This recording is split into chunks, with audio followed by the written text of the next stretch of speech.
ঘরের মাঠে না পারলেও অ্যাওয়ে ম্যাচে ঘুরে দাঁড়াতে চায় বাংলাদেশ।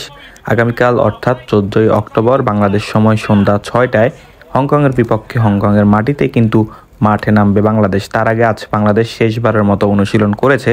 যদিও এর পূর্বে বাংলাদেশের অনুশীলন নিয়ে কিন্তু অনেক জল ঘোলা হয়েছে। বাংলাদেশকে হোটেল থেকে অনেক দূরে আসলে এবং খুব বাজে মাঠে অনুশীলন করতে দেওয়া হয়েছিল।